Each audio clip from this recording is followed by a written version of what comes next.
if you love somebody and you're faced with never seeing them again, that's quite a difficult set of circumstances to reconcile. Hey girlfriend, it's me, Zoe Fox. Welcome to this week's episode of the Curl Squad's Curl Power podcast. This podcast is for the women that know they're meant for more in life. There's a little inkling inside that is telling you that your destiny is worth more than the sum parts of the trials and tribulations that you've come across in life. We're basically the square pegs in the round holes that have got ambition but maybe lack a little bit of clarity. We like to dig into topics that help us to just become the best possible version of ourselves. And I know that's a bit of a buzz phrase that's bandied about, but we're all about just making the most of this human experience.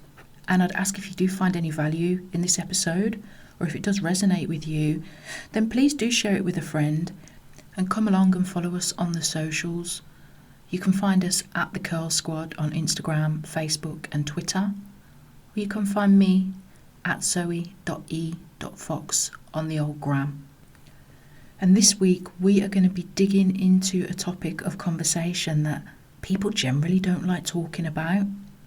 Makes us feel quite uncomfortable, but it's a necessary conversation because it's absolutely inevitable and guaranteed for every single one of us, and that's the subject of our mortality. In last week's episode of the podcast, which is called College Dropout in Search of Purpose, I'll drop a link in the show notes so you can catch up on it if you haven't heard it already. I spoke about finding purpose, and in fact in the intro the hook that I used was all about how we've got one shot at life and how it's short, and there has been no greater reminder of that than the events of the last couple of weeks. On the 20th of February, the sudden death of Jamal Edwards sent shockwaves throughout the community. I know we've got listeners in different countries, but if you're not familiar with Jamal and his achievements, he is a pioneer of the UK music scene. He has been credited with really giving life to some superstar careers, people like Stormzy, Ed Sheeran, Dave, Jessie J, Rita Ora, amongst many, many others who will be giving him credit. As a teenager, Jamal launched SBTV, which is a video platform, really. He would go out with his camera, film local artists where he lived on his estate in Acton, and he'd post the videos up, and the platform just really gained traction. It changed the face of the grime scene as we knew it, but not just the grime scene. It transcended that. It went beyond that. And the platform ended up stacking up over 1 million subscribers on YouTube. Like, that is immense. In fact, he was actually awarded an MBE by the Queen. So he was recognised for the hard work that he put in to change the game. Now, I didn't know Jamal personally, but in many ways I felt as though I did. We both share a love of Caribbean food. But to be a little bit more specific than that, we are both fans of the Grill Shack and Tiki bar, which is based at number 15, The Vale, over in Acton. So Jamal's pretty local to there. I'm not too far because I'm based in West London as well. So shout out to Wilfred, who is the head honcho over at the Grill Shack, which I believe is London's only, if not it is definitely London's first, Haitian restaurant. Shout out to my friend Sandra as well, who introduced me. We have had many a family celebration in the Grill Shack, so I can see why Jamal loved it. But this is the thing. I know I'm speaking about him like I know him, but just through following the Grill Shack on Instagram, Wilfred was always really proudly posting the times Jamal would come in to visit, the different celebrities that he was bringing in to come and eat at the Grill Shack. And this is what I love about people who are community minded and community spirited. You could see Jamal was trying to do the best that he could to help to raise the profile of the Grill Shack. In fact, if you check out Ed Sheeran's last video, Peru, you'll see him and Jamal both in there. I can see Jamal is sipping on a rum punch, and Ed Sheeran has got a pina colada lined up next to him. Those are two of my favourite drinks to have when I go there.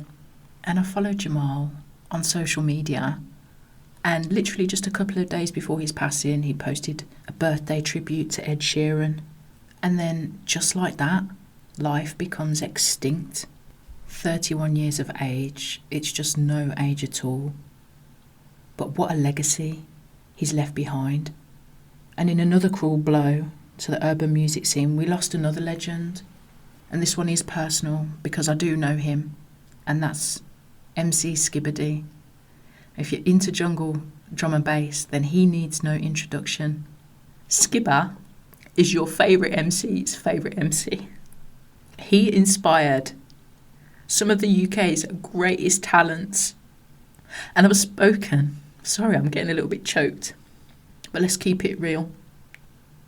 I've spoken in previous episodes about how much music means to me and how my involvement in the jungle drum and bass scene was really my saving grace, particularly when my own boyfriend died just at the age of 22 back in 2002. Skibba was a crowd favourite. Like, you could guarantee the minute he came on stage, he brought so much energy to the dance, like with his signature style and flow and lyrics that everybody could just hook onto. It was always such a vibe when he came on the mic. I had the pleasure of interviewing him on a few occasions as well. We got some fun memories from times in Miami at the Winter Music Conference.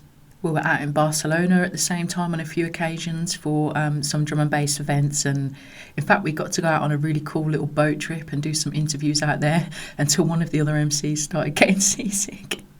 So we had to rein it in. But I got so many good memories, like the foam party. There was this foam party. There was so much foam, like you literally couldn't see anything. All my mascara was in my eyes. Everybody was totally covered from head to toe. Skibba was covered from head to toe, but he still managed to keep this flow going. So he was just like, the consummate professional. And the jungle drum and bass scene, it's like a big family, a dysfunctional family, but a big family nonetheless. So this loss has just been felt so deeply by all of us. Such a shock. Like, you just don't imagine it, do you? You just don't imagine it. And it's going to take a minute for this one to really sink in. 47 years old. Just 47 years old. Like Jamal, it's no age, but both of them have just got these legacies that are going to way transcend their short lives. These are game changers. People who have shaped the music scene as we know it today. These are people that have defined cultures, and what a legacy that is to leave behind for all of us to enjoy for generations to come. Now, death is never easy. It never is. It's never nice, especially if you love and if you care for people. There's something about sudden death that I find really, really difficult to digest. I think a lot of that will stem from my own experience of my boyfriend dying very, very suddenly. A sudden death can just rock you to your core. It's like 1 minute a person is there, functioning, alive, living. Then just in an instant like that, life is extinct and their body's there lifeless. Like, how do you get your head around that? The speed of that, the instantaneous fashion of that. My experience of sudden death, even though I've done so much work in therapy to work through the loss that I experienced, I still live in a real fear of experiencing a sudden death again, because I know how much it damaged my existence and my mental health for such a long period of time. And that's why when I hear of a loss, a sudden loss, I just feel it so deeply. I instantly think about their loved ones, those closest to them, and how they'll be feeling in that moment, because I know it. I know the pain of it. I know the numbness. And then the moment that numbness starts to seep into realisation of what's just happened and the pain that comes with that, it's that moment that you wake up the next morning after a sudden death, and for a split second you think that everything's okay. You forget, and then those feelings, the realisation, the reality starts to seep back in. And the pain of that moment of realising what has happened is a pain that I just don't want to think of anybody else going through. But as I said in the intro, death is the one thing in life that is guaranteed for everybody. And in contrast to sudden death, we have situations where we might have somebody that we love that is terminally ill, and we're faced with having a known limit on their life. And with that, the grieving process starts at a different point to that of a sudden death. I remember with my gran, we found out she had cancer. There was nothing that could be done in terms of treatment to help her. And in fact, me and my gran, to be honest, we weren't that close when I was a kid growing up. But when I found out about her diagnosis, I was spending a lot more time with her. I was going to the care home, spending time, just her and I, doing things that I wish I'd have done a long time before. Really getting to know each other. Really getting to like each other. Not that we didn't like each other, but, a real fondness developed between the two of us in these later parts of her life. And I'm so grateful that I had the opportunity to do that. I'm grateful that we had the opportunity to bond in some of her last moments, and that I was able to be there just before she slipped away into her eternal sleep. Similarly, I lost my auntie in July. We were really close. She's my godmother as well. I love her very much. She was out in France dealing with terminal cancer of the pancreas. During COVID, while I was dealing with my spinal cord injury over here, didn't get to spend the time with her that I would have liked. As her condition was deteriorating, she wasn't really able to handle her phone and stuff, so there came a point when our contact stopped. I was in hospital actually at the time. I was in rehab with my spinal cord injury. I was trying to phone her because she's a lover of plants and flowers and all things sort of nature. And I just thought she would have loved the gardens there at the spinal injuries unit, the Horatio's Gardens. I thought she would have loved it. And I really wanted to just video call her so she could enjoy some of the scenery. But we weren't able to do that. Then I had a message to say that her condition had deteriorated quite significantly and that her passing was sort of imminent. And I'd just come out of a physio session, actually. I just remember standing up on Notting Hill Gate with this news that my auntie was passing. There was so much that I wanted to say to her that I didn't get to say. But one of my other aunts was actually out there in France with her, and I called my auntie's phone and she answered, and I was able to say my final goodbyes, which I was grateful for.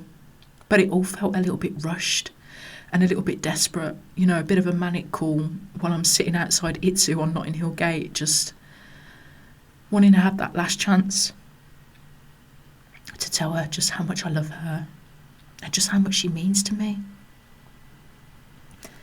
Sorry guys, my intention was not to cry my way through this podcast. I'm just speaking from my heart. And I'm not going to be the only person out there that's been touched by loss or death. So I'm sure you'll be able to relate. And there was the sudden death of my granddad as well, he died out in Dominica, where he lived. And that was just so difficult, not being able to get out there. He had a bleed on the brain. We were frantically trying to get him access to the healthcare that he needed because the hospitals in Dominica it wasn't equipped to deal with his needs. We needed to get him out of Dominica. We needed to get him to Barbados or somewhere that had the hospital facilities to give him the treatment that he needed to help with the bleed on the brain. But because of the lack of facilities on the island, his condition deteriorated very quickly. I thought I'd be going to Dominica with my children and seeing my granddad out into his old age, So I think it's fair to say it doesn't matter how it comes. If you love somebody and you're faced with never seeing them again, that's quite a difficult set of circumstances to reconcile. And another thing that comes with death is then once the person has departed, however that may have come about, the people that are left behind, left to pick up the pieces. And depending on how organised the person is that's passed, there's a lot for the family that needs to be done. Like, there's practical steps that we could all take to ensure that life beyond the transition is as smooth as possible for those of us that are left behind, because I've been in situations where you're left with uncertainty around what this person wants, or, administrative stuff that needs tying up and loose ends, and there can be a lot of work that comes with death. And when you're dealing with grief, the last thing that you want to do is really have to sort out all of this admin stuff. Simple conversations about your wants for your passing, like burial or cremation. What sort of songs do you want played? I know, in fact, this was crazy. Like, just a few days before my boyfriend died, we had a conversation about death, not in any sort of serious capacity, but the conversation came up about, would you want to be buried or would you want to be cremated? And he told me that he'd like to be cremated. But he also told me that he wanted his skin put in a museum because he was covered in tattoos. So when he died, I was able to be like, I know what he wants, because otherwise I wouldn't have known. So I was able to say he wants to be cremated. We didn't go ahead with putting his skin in a museum, but we honoured his cremation.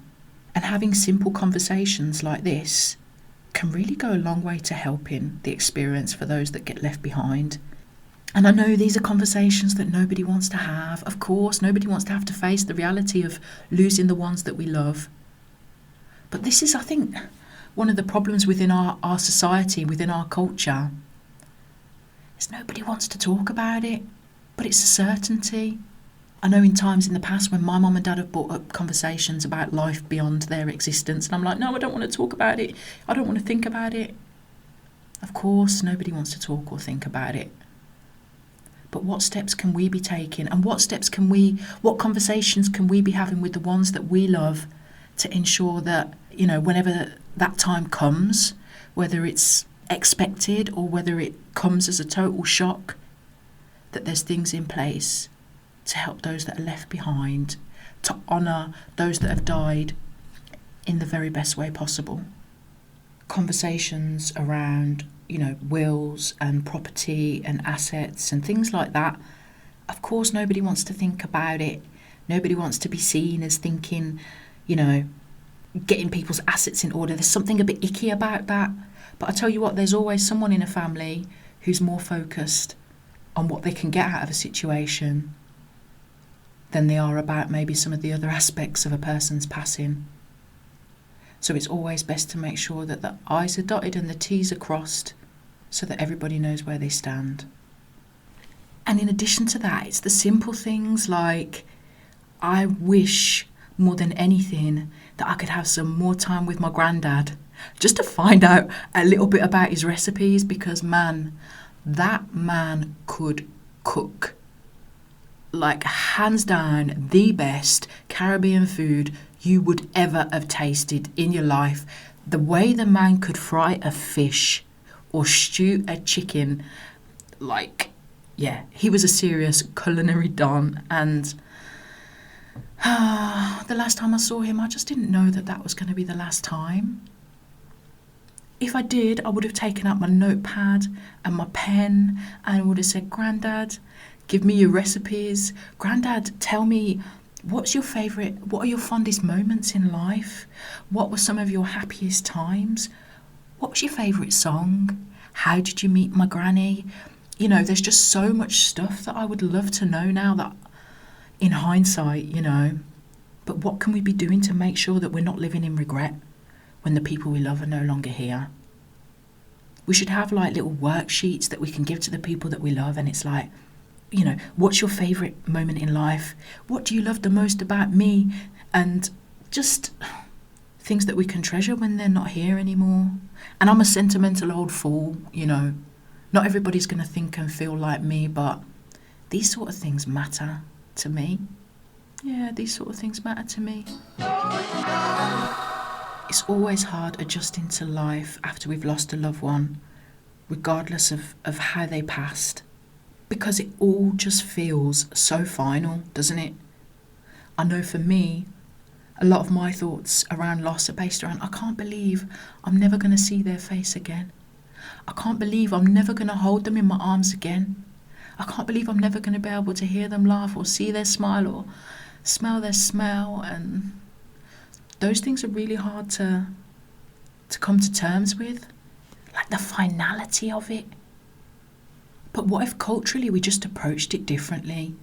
We thought about it differently. Now, I'm super mindful with my daughter about how I speak about death. Like when my auntie died and when Skibadee died, because me and my husband were in tears. She's like, what is going on? And we're explaining, our friend has died. She doesn't know what died means. So I tried to explain it to her in a way that we're living in a human skin suit. We're living in a human skin suit that is fueled by energy, that keeps us alive, keeps us active and moving. But then there comes a point when the human skin suit kind of becomes redundant, and the energy that was keeping us alive in the skin suit has now transcended that body.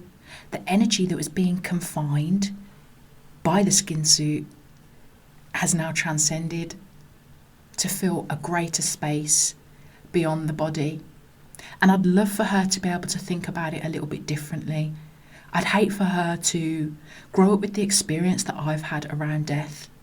So I'm not a religious person, but I am a deeply spiritual person, and I believe that once our life on earth expires, that our energy continues with purpose in other ways. And I totally get that you might be of the opinion that once we're dead, and that's it. But life is so mysterious and magical. I just believe in so much more.